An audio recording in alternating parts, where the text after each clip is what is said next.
Now, what's awesome about this is how they go together. Now, when we start putting these behaviors together and look at an actual team, imagine a team where the managers and the lead followers do these things, right? The managers always set and communicate a clear desired end state. The lead followers never let a manager not create a clear desired end state, and they're sure to always understand it.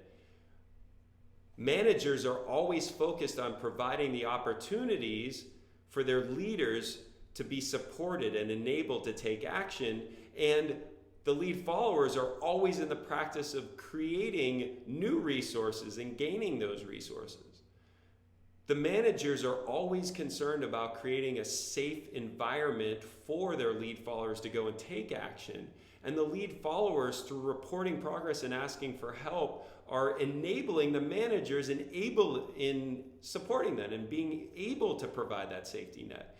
When you have an environment like this, where you have managers and lead followers that are doing these behaviors or fulfilling these behaviors, the impossible is possible. And I'm telling you that through experience. Being involved in operations that every other unit said was impossible, that we were able to pull off against impossible odds.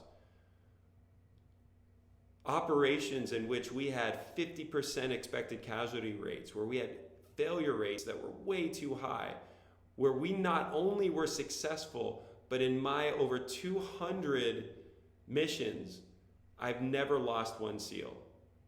Right? That performance record, so I've never failed at a mission and I've never lost a SEAL. That means every time that I made a commitment to create a desired end state for one of my commanding officers, my team was successful. On top of that, I never once lost a SEAL to enemy fire, to damage of any sort. The only way that we were able to pull that off is by fulfilling these roles effectively, by making sure that everyone was leading, everyone was following, they were all doing these things and they were lined up. Now, what this does is lead us to these fundamental purposes of a manager is to direct and support. And the fundamental purpose of a lead follower is to take action and evoke action, right? As a leader, it's to take action. As a follower, it's to take action. And as a leader, it's to evoke that action. Now, every problem of a team, every problem you could run into on a team is based on someone either not fulfilling one of the behaviors, not behaving in an effective way, or being in the wrong role, right? Micromanagement is when a manager is leading. Action instead of collaboration, where everyone's just off doing stuff, but no one's coordinating action, is where everyone's following and no one's managing or leading. Manager burnout's usually from when a manager is trying to manage and lead at the same time. Lack of clear direction is when no one's leading. Constant changes in strategy is when no one's being a manager. No one is creating and holding and sharing that desired end state. So every dysfunction you've ever experienced on a team is based on either being in the wrong role or exhibiting the wrong behavior. And this becomes your map to figure it out. Let's put it into action. When we put this into action, we first have to think about how we spend time in each role. How much time do we spend as a leader, a manager, and a follower in different points in our life? And we worked on that in the last exercise. And we identified, even in the last exercise, where we are spending more time in the role than we probably should have. We have strengths and vulnerabilities when we hold each role, and identifying these strengths and vulnerabilities is critical. And it enables us to go back to that map and identify which behaviors we are not leveraging at the right time. All of us have behaviors that come to us easily and don't come to us that easily. Like for me, asking for help is not one that was natural, especially after going through SEAL training, where they taught me, or at least conditioned me, to believe that if it's humanly possible, I can do it. And so when I started to identify that a lot of the breakdowns that I was causing on my team was based on the fact that I wasn't asking for help when needed, I identified that's a weakness in my behavior. I need to change my behavior around asking for help. And so I did.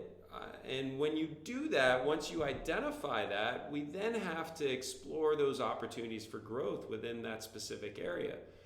And we're going to do that in the upcoming exercise. And before we do that, I'd like to go into an example of a breakdown of leader, manager, and follower in a personal role, right? So I could do this on a professional level, and it's very easy because there are titles, but it's a lot harder to do this when we're talking about a personal level, right? So a family level. And as much as if you just came to this course just for professional development, that's great, but I'm not letting you go without improving your marriage and your family as well. So I'm going to give you an example from my personal life, and this happened not too long ago during Thanksgiving. And as we know, I avoided Thanksgiving with Uncle Nell or Aunt Nell and Uncle Bob to avoid that dysfunction, but we created a whole different Thanksgiving. So for this Thanksgiving, my wife, myself, and our 4-year-old and 2-year-old decided to spend it on a sailboat. So I've been learning to sail over the last year because we might like to live on a boat someday. And we decided to take the Thanksgiving holiday as an opportunity to live on a 42-foot catamaran and sail from Fort Lauderdale down to the Keys and back up again with our 2 young kids. And in order to do this, right, I wanted to make sure that not only I had a good time doing it, but my wife did as well, so we brought a babysitter.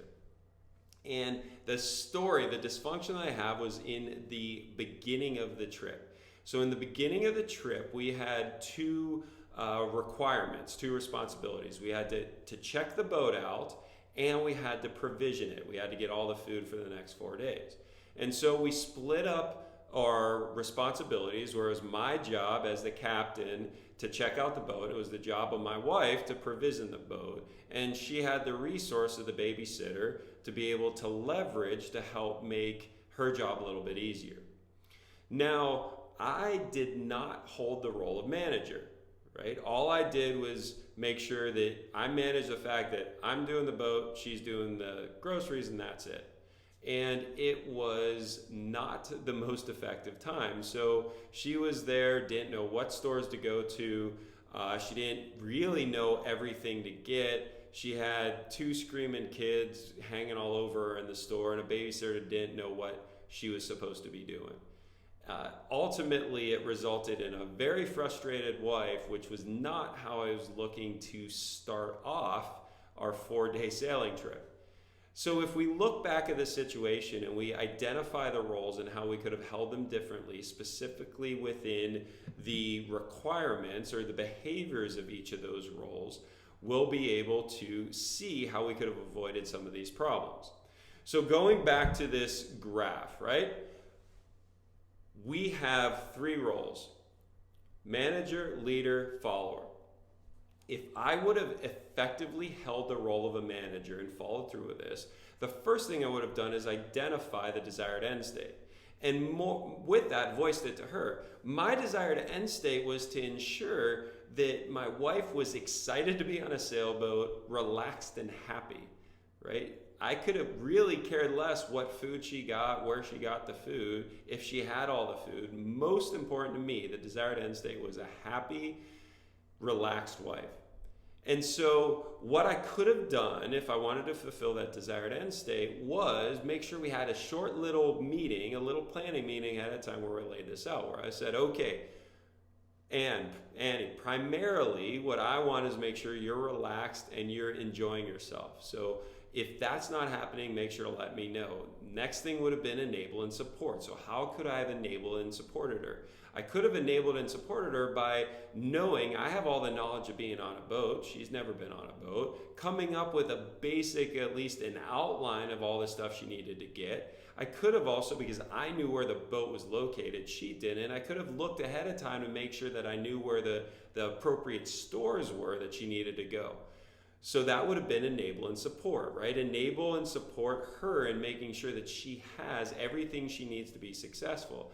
And then the other thing I could have done is be the safety net in case of failure. So I could have told her that ultimately, I've got flexibility in when I do this checkout.